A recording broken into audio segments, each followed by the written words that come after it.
comenzamos una serie de videotutoriales para tratar de que estudies a tu ritmo y que tengas la disponibilidad de la clase en cualquier momento. Este primer videotutorial tiene que ver con los conceptos básicos de nómina, que son importantes para los ejercicios que vamos a desarrollar más adelante. Primer concepto, el de salario mínimo legal. El salario es el que tiene derecho todo trabajador, es lo mínimo que se le debería pagar a un trabajador para que pueda solventar las necesidades básicas propias y las de su familia. Este año el salario mínimo se encuentra en 644.350 pesos. En la tabla puedes ver la evolución desde el año 2002 a la fecha. El salario base o básico es la remuneración ordinaria que se pacta en un contrato laboral entre la empresa y tú como empleado. Este salario base es el que te permite la liquidación de ciertos conceptos que vamos a ver más adelante. La diferencia entre salario base y salario mínimo, digamos que tiene que ver con lo siguiente. Lo mínimo, salario mínimo como su nombre lo indica, es lo mínimo que te pueden pagar. El base no necesariamente es el mínimo podría ser el base. Te pueden pagar 700.000 pesos como salario base, lo cual no es el mínimo, pero sobre ese salario te van a hacer las liquidaciones que más adelante vamos a tocar. Y si te pagarían el 644.350 pesos, ese sería tu salario base y concuerda con que a la vez es el salario mínimo. Total de vengado, este concepto tiene que ver con todo lo que suma para el empleado. Tiene que ver con las comisiones, la bonificación, las horas extras y todos los demás conceptos que más adelante vamos a ver. El auxilio de transporte es un subsidio que ofrece la empresa para ayudarle a la movilización de los empleados desde su casa hacia el lugar de trabajo y del lugar de trabajo a la casa. Este año 2015 el auxilio de transporte fue pactado en 74.000 pesos. A todas las personas no se les paga el auxilio de transporte. ¿A quienes se les paga?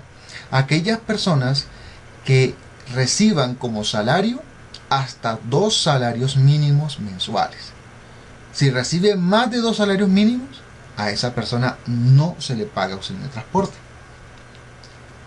La jornada de trabajo se compone de 2 partes, una que es la ordinaria y la otra que es un trabajo suplementario. ¿Qué está conformando la jornada ordinaria? En este momento la máxima legal es de 8 horas diarias de trabajo.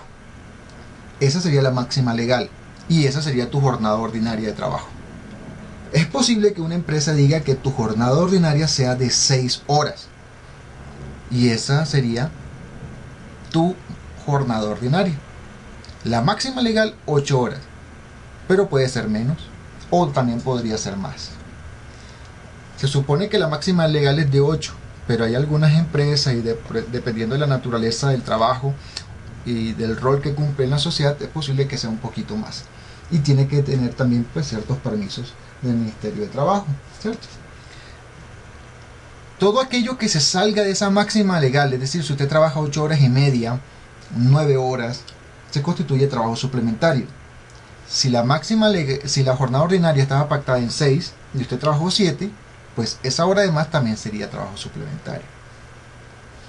Y se le deberían pagar, en teoría, pues horas extras. El trabajo diurno y nocturno en Colombia se encuentra reglamentado de la siguiente manera. Se considera trabajo diurno el que se encuentra entre las 6 de la mañana a 10 de la noche y el nocturno de 10 de la noche a 6 de la mañana. Para liquidar un día ordinario, es decir, para saber cuánto me gano por el día de trabajo, ¿qué hago yo? Pues divido el salario base en 30 días. ¿Qué significa esto? Que a ti te pagan domingos y festivos. Es lo que se puede deducir de esa fórmula. A ti te pagan 30 días. Tu mes laboral está constituido por 30 días de trabajo. Y para calcular una hora de trabajo, sería ese salario base dividido 240 horas. Esos 240 salen ¿de qué? De que tú trabajas los 30 días, como ya habíamos visto en el tópico anterior, y por cada día tú debes laborar 8 horas de trabajo. el concepto del neto a pagar es el siguiente. Ya habíamos hablado de un concepto que era el total devengado, que es todo lo que suma. Pero también existe otro concepto que es el total deducido, que es todo lo que se le descuenta al empleado. Todo lo que suma el total devengado, quitándole todo lo que se le descuenta, que es el total deducido, constituye lo que realmente tú recibes al final del mes. El total devengado se encuentra conformado por los siguientes conceptos: el salario base, el auxilio de transporte, las horas extras, comisiones y bonificaciones. No a todas las personas se les pagan todos estos conceptos. Digamos que el único fijo sería el salario base. Auxilio de transporte se le paga a aquellas personas, como ya lo habíamos mencionado, que reciben hasta 2 salarios mínimos.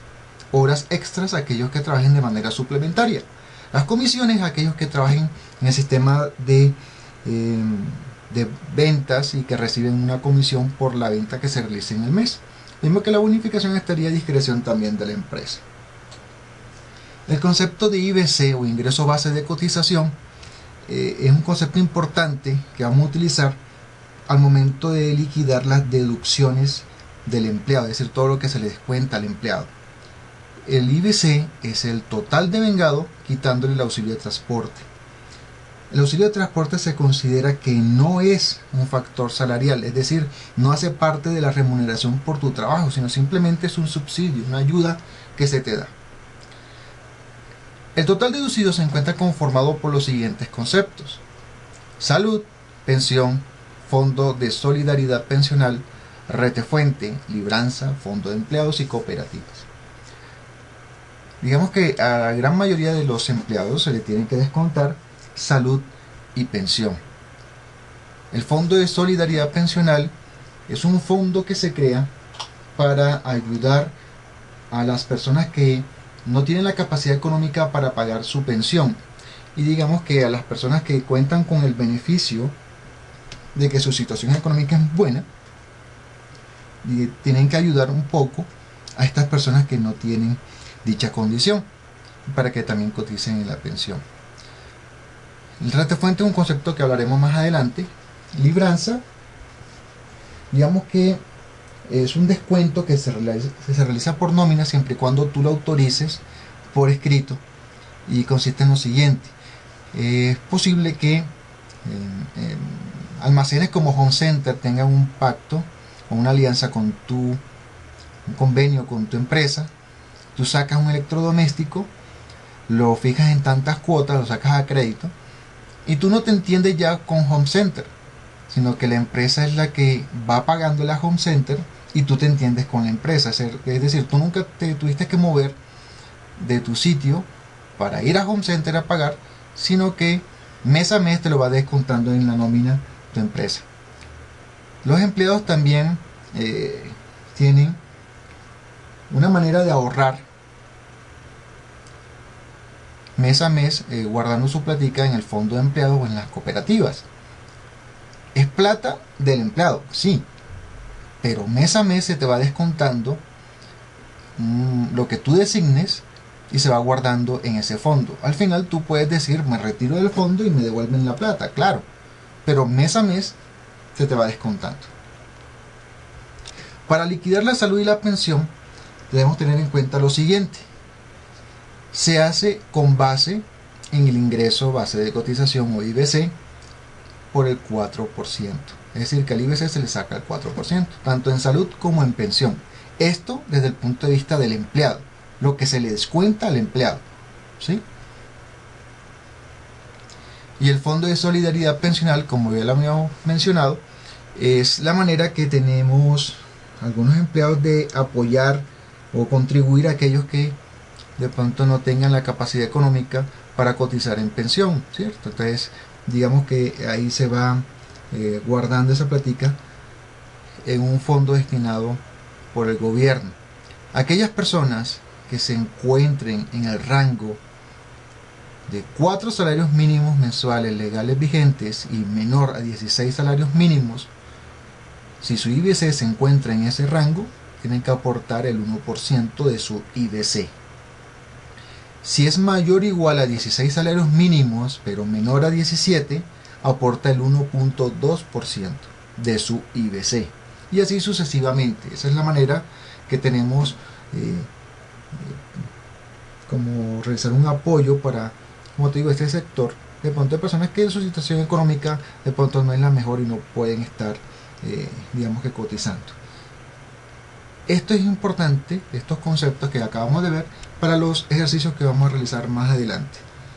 Espero que haya sido pues, de utilidad este primer video tutorial, y sería pues ya encontrarnos en el siguiente, que tiene que ver más con la parte práctica de estos conceptos de nómina.